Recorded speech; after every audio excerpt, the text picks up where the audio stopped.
नमस्कार, बहुत स्वागत है आपका। मैं हूं आपके साथ सुमित शर्मा। रायगढ़ से बड़ी खबर है, जहां पर सड़क हादसे में स्कूटी सवार युवती की मौत हो गई है। उर्दना चौक के पास ट्रक की चपेट में आई थी युवती। हादसे के बाद लोगों ने चक्का जाम कर दिया। 12वीं बोर्ड की परीक्षा देने युवती जा रही थी। भारी वाहनों के चलने से हादसा हुआ है, तो गुस्साए लोगों ने चक्का जाम कर दिया है। स्कूटी सवार युवती की मौत पर सड़क हादसे में स्कूटी सवार युवती की मौत हो गई। उर्दना चौक के पास ट्रक की चपेट में स्कूटी सवार युवती आई थी। हादसे के बाद लोगों ने सड़क जाम कर दिया है, चक्का जाम कर दिया है। 12वीं बोर्ड की परीक्षा देने युवती जा रही थी, तभी इस सड़क पर हादसे का शिकार हुई है। भारी वाहनों के चलने से हादसा हुआ है, ग्रामीण लोग ऐसा कह रहे हैं।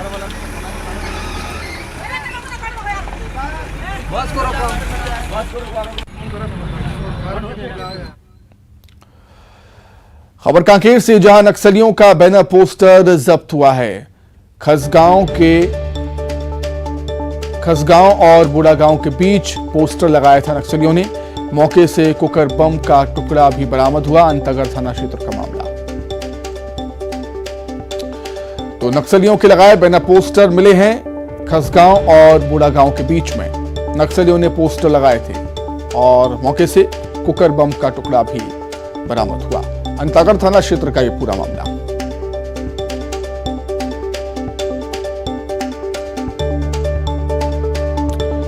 तो एक बार फिर से नक्सलियों ने अपनी मौजूदगी दर्ज कराई है। बैनर पोस्टर लगाए हैं खसगांव और बूढ़ा गांव के बीच में, और वहीं पर कुकर बम का टुकड़ा भी मिला है। अंतागढ़ थाना क्षेत्र का यह पूरा मामला।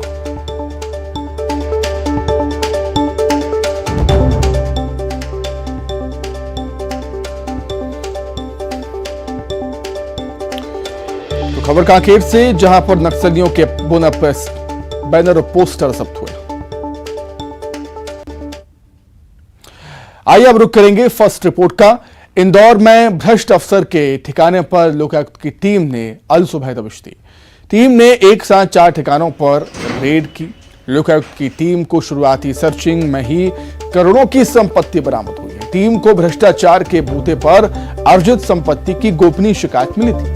शिकायत का सत्यापन के बाद केस दर्ज कर कोर्ट से वारंट प्राप्त कर टीम ने दबिश दी। इंदौर के तुलसी नगर में आलीशान 3 मंजिला मकान, लग्जरी गाड़ियां, वाहन, ज्वेलरी, डंपर और पीथमपुर में रेडीमिक्स प्लांट के बारे में टीम को जानकारी मिली है। लगातार सर्चिंग के बाद खुलासा होगा कि आखिर भ्रष्ट अफसर ने भ्रष्टाचार के बूते पर कितनी काली कमाई अर्जित की थी। देवास में पदस्थ माइनिंग ऑफिसर मोहन कुमार खजेड़िया के यहाँ पर इंदौर लोकायुक्त की टीम ने आज सुबह दबिश दी। लोकायुक्त की टीम को लगातार इनके ऊपर भ्रष्टाचार की शिकायतें मिल रही थी और आय से अधिक संपत्ति की जानकारी लोकायुक्त की टीम को प्राप्त हुई थी। गोपनीय शिकायत के बाद लोकायुक्त की टीम ने उनका सत्यापन किया और आज सुबह उनके निवास पर दबिश दी। लोकायुक्त की टीम को यहाँ से कई लग्जरी वाहन और इसके साथ साथ सर्व सुविधा युक्त उनका भवन मिला है। इसके साथ ही मौके पर तलघर भी मिला है और मौके से लगभग 3 लाख रुपए नकदी और कई आभूषण, स्वर्ण आभूषण बरामद हुए हैं। इसके साथ ही कई संपत्तियों की जानकारी यहां से मिली है। लोकायुक्त की टीम को इनके 4 अन्य जगहों पर भी छापामार कार्रवाई की जानकारी प्राप्त हुई है।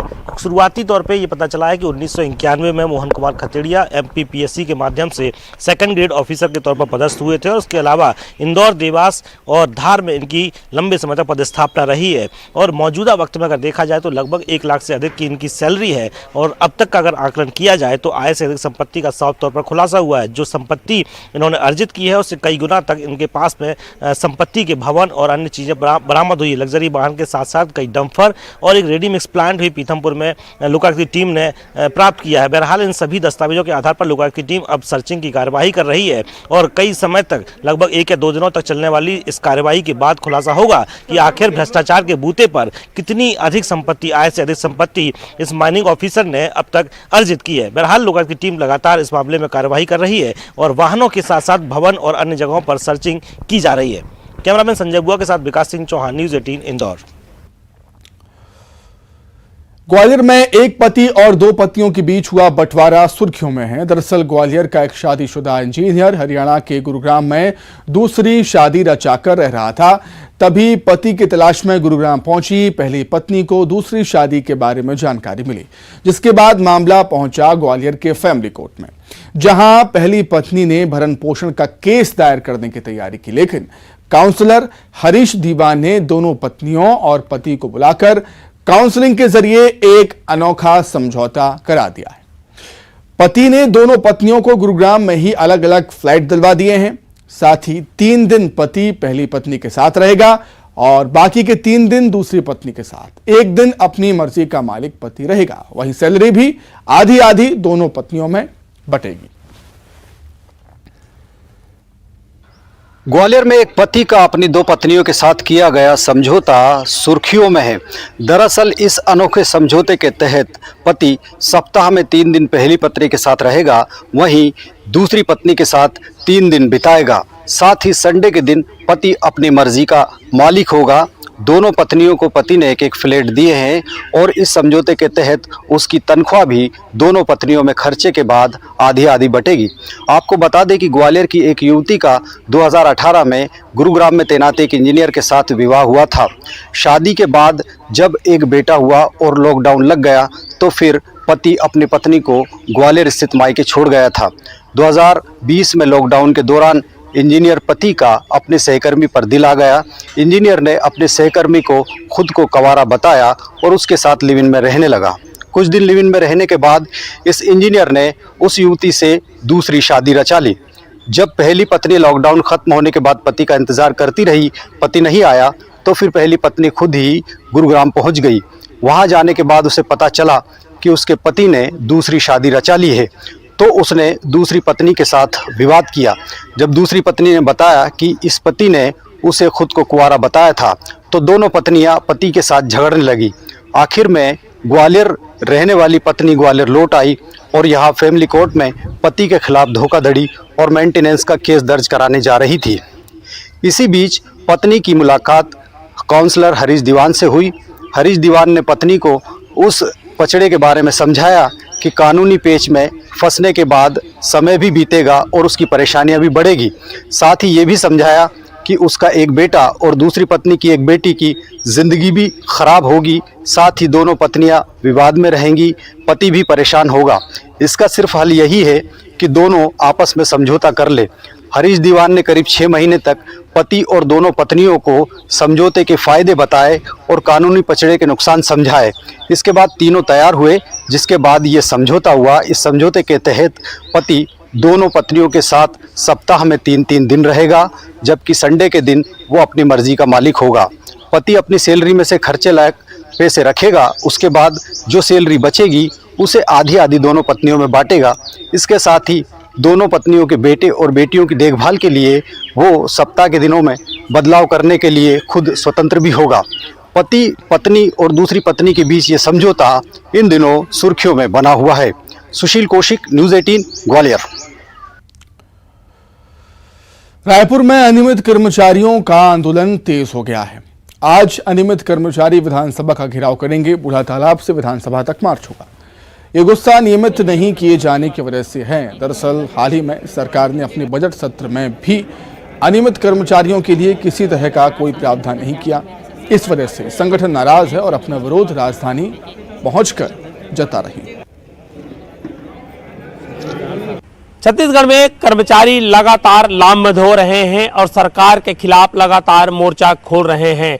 आज छत्तीसगढ़ के कर्मचारी जो नियमितीकरण की मांग को लेकर के विधानसभा का घेराव करेंगे। इससे पहले भी प्रदेश के कर्मचारी एकजुट होकर के नियमितीकरण की मांग लगातार कर रहे हैं। अगर पूरे आंदोलन की बात करें तो पूरे 4 साल से जो कर्मचारी हैं अलग अलग दिनों में अलग अलग तरीके से आंदोलन करके अपनी नियमितीकरण की मांग है उसको लेकर दोहराते रहे हैं और धरना प्रदर्शन करते रहे हैं। लेकिन आज प्रदेश भर के जो अनियमित कर्मचारी हैं वो आज यहाँ पर आएंगे और विधानसभा घेराव करने के लिए निकलेंगे। उससे पहले कर्मचारी एकजुट होंगे और बूढ़ा तालाब में एक बड़ा धरना प्रदर्शन करेंगे। उसके बाद विधानसभा का घेराव करने के लिए निकलेंगे। सरकार से लगातार ये मांग कर रहे हैं कि उनका जो नियमितीकरण का जो वादा है उसे पूरा किया जाए, लेकिन अभी भी उनके नियमितीकरण का मामला अटका हुआ है और ऐसे में कर्मचारी आक्रोश में है। कैमरा पर्सन राजेंद्र चौधरी के साथ युगल तिवारी, न्यूज़ 18 रायपुर, छत्तीसगढ़। कांकेर के चारामा क्षेत्र से लापता पखांजूर के सिकदार परिवार को पुलिस ने सकुशल बरामद कर दिया। एसपी शलभ सिन्हा ने इसकी पुष्टि की। फिलहाल समीरन सिकदार और उसकी पत्नी से पूछताछ जारी है। आपको बता दें, 1 मार्च की रात को समीरन, उसकी पत्नी जया और दोनों बच्चे रायपुर से लौटने के दौरान उनकी कार में आग लगने के बाद लापता हो गए थे। पहले सभी के जलने की आशंका जताई गई थी, लेकिन फॉरेंसिक टीम ने इससे इनकार कर दिया। अब परिवार मिल चुका है। 13 दिनों बाद आखिर लापता परिवार अपने घर को लौट आया है।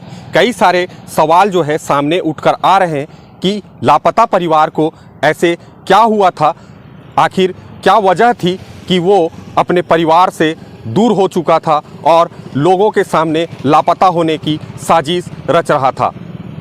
हालांकि पुलिस के गिरफ्त में लापता परिवार है और पुलिस उनसे गहन पूछताछ कर रही है। पूरी घटना 1 मार्च की रात ग्राम पुरी के पास कार की दुर्घटना के बाद आग लगना और फिर रहस्यमय तरीके से परिवार का लापता होने के बाद अब तक पुलिस जो है उनकी पतासाजी में लगी हुई थी और पुलिस के गिरफ्त में अब लापता परिवार है और उनसे पूछताछ करके जो है रहस्य जानने की कोशिश कर रहा है कि आखिर ये लापता परिवार क्यों परिवार, रिश्तेदार और पुलिस की निगाहों से बचता फिर रहा था। खेमनारायण शर्मा, न्यूज़ 18 कांकेर। पेंड्रा में आंगनबाड़ी केंद्रों के लिए बनाए गए भवन इन दिनों बदहाल हो रहे हैं। अधिकांश भवनों की छत खराब हो गई है, प्लास्टर उखड़ने लगा है, शौचालय के हालात खराब हैं, पेयजल और बिजली की समस्या भी बनी हुई है। आंगनबाड़ी केंद्रों की मरम्मत के लिए पंचायत स्तरीय सुनवाई में आंगनबाड़ी कार्यकर्ताओं द्वारा ग्राम पंचायत को आंगनबाड़ी केंद्रों की मरम्मत के लिए प्रस्ताव दिए गए, लेकिन यहां बहुत दिनों से निरीक्षण के लिए अधिकारी भी नहीं पहुंचे हैं। ग्रामीण अंचलों में आंगनबाड़ी एक ऐसा केंद्र होता है जहां पे बच्चों के बेहतर भविष्य व पोषण की जिम्मेदारी होती है। साथ ही गर्भवती महिलाओं के पोषण की जिम्मेदारी भी आंगनबाड़ी की होती है। ऐसे में अगर मूलभूत व्यवस्थाएं आंगनबाड़ियों में ना हो तो आंगनबाड़ी अपनी जिम्मेदारी कैसे पूरी कर सकता है। हम बात कर रहे हैं गौरेला, पेंड्रा, मरवाही के ग्रामीण अंचलों के आंगनबाड़ियों की, जहां मूलभूत व्यवस्थाओं के अभाव में आंगनबाड़ी संचालित की जा रही है। कुछ आंगनबाड़ियों में ना ही पानी है, ना ही बिजली और ना ही शौचालय। साथ ही कुछ आंगनबाड़ी ऐसे भी हैं जो पूरी तरह से जर्जर हो चुके हैं और जहां बच्चों का जान जोखिम में डालकर आंगनबाड़ी को संचालित किया जा रहा है। ऐसे में देखने वाली बात होगी कि आंगनबाड़ी का जो जिम्मेदारी होता है गर्भवती माताओं व बच्चों के लिए, आंगनबाड़ी कैसे पूरी करता है और बाल विकास विभाग इस अव्यवस्था को कब तक दुरुस्त कर पाता है। न्यूज़ 18 छत्तीसगढ़ के लिए गौरेला, पेंड्रा, मरवाही से सुबीर चौधरी। धमतरी जिले में हाथियों के आतंक से ग्रामीण और वन विभाग सब परेशान हैं। हाथियों से लोगों की जान माल और फसलों को लगातार खतरा बना रहता है। जान माल की सुरक्षा के लिए वन विभाग अभी तक अलर्ट मुनादी ही करता रहा है, लेकिन उसका कोई फायदा नहीं। अब आग की मदद से लोग हाथियों को रोकने की कोशिश कर रहे हैं। जिन बस्तियों के आसपास हाथी जाते हैं उन बस्तियों के चारों तरफ लोग आग जलाकर पहरा देते हैं।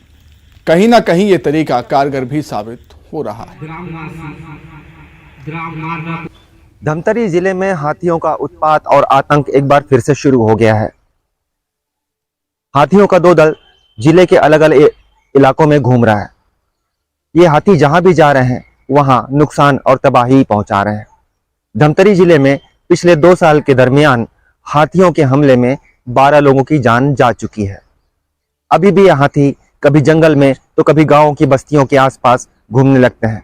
अक्सर ये हाथी जब बस्तियों के अंदर घुसते हैं तो किसानों की बाड़ियों के सब्जी, साग और खेतों में जो अभी गर्मी की फसल है धान की, उसे सीधा नुकसान पहुंचाते हैं।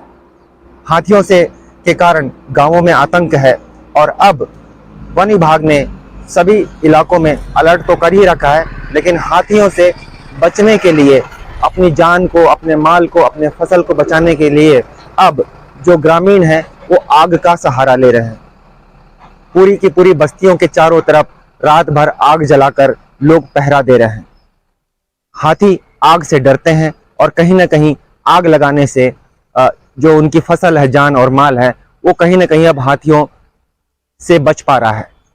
वन विभाग की बात करें तो वन विभाग के पास ना ऐसे कोई साधन संसाधन है, ना ऐसी कोई टीम है जो हाथियों को उनके मूवमेंट को गांवों और बस्तियों की तरफ जाने से रोक सके।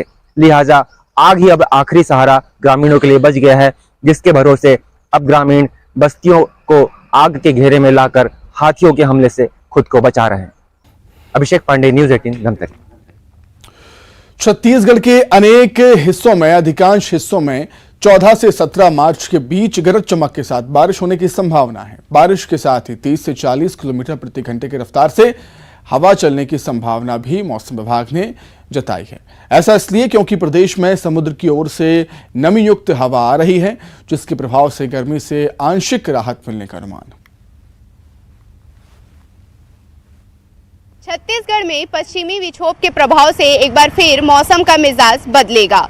प्रदेश के कई जिलों में 14 से 17 मार्च तक बारिश के साथ ओलावृष्टि होने की संभावना है। चूंकि प्रदेश के कई जिलों में भीषण गर्मी पड़ रही थी, जिससे अब लोगों को राहत मिलेगी। मौसम विभाग के अनुसार पश्चिमी विक्षोभ का असर प्रदेश में सप्ताह भर रह सकता है। दिन में आसमान साफ रहेगा, लेकिन रात या शाम में गरज चमक के साथ बारिश होने की संभावनाएं हैं।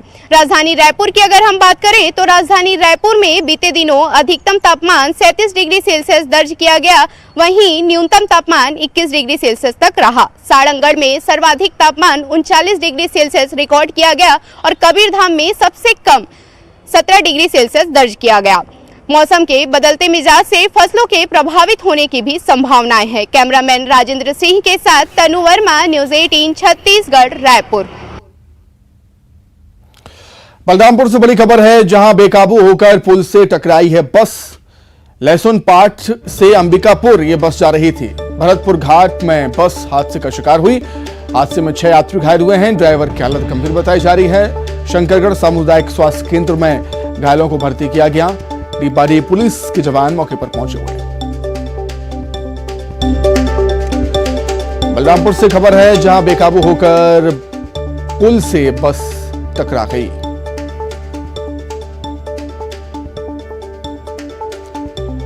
लहसुन पाट से अंबिकापुर यह बस जा रही थी, तभी हादसे का शिकार हुई है। भरतपुर घाट पर हादसे में 6 यात्री घायल हुए हैं। ड्राइवर भी घायल है। ड्राइवर की हालत गंभीर बताई जा रही है और सभी घायलों को सामुदायिक स्वास्थ्य केंद्र में उपचार के लिए भर्ती किया गया। पुलिस भी मौके पर पहुंची।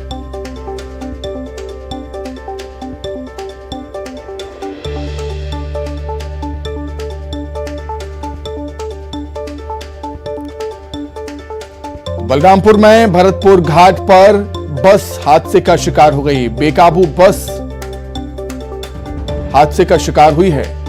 लहसुन पाट से अंबिकापुर यह बस जा रही थी और इस हादसे में 6 यात्री घायल हुए हैं। ड्राइवर की हालत गंभीर। अधिक जानकारी के लिए बातचीत करेंगे संवाददाता सूरज गुप्ता, हमारे साथ जुड़ गए हैं फोन पर। सूरज, क्या कुछ जानकारी है, किन परिस्थितियों में कैसे हादसा हुआ?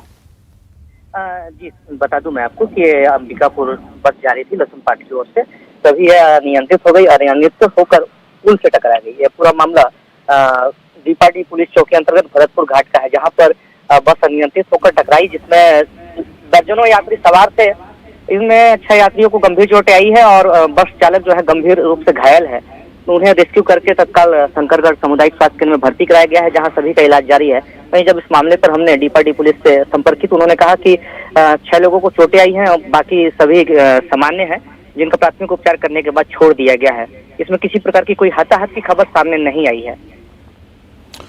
तो गनीमत रही कि कोई जनहानि इस हादसे में नहीं हुई है। कई लोग घायल हैं, कई गंभीर घायल हैं, जिन्हें उपचार के लिए अस्पताल में भर्ती किया गया। सूरज, आपका बहुत शुक्रिया जुड़ने के लिए, तमाम बातचीत के लिए आपका बहुत धन्यवाद। आइए अब देखेंगे टॉप 20।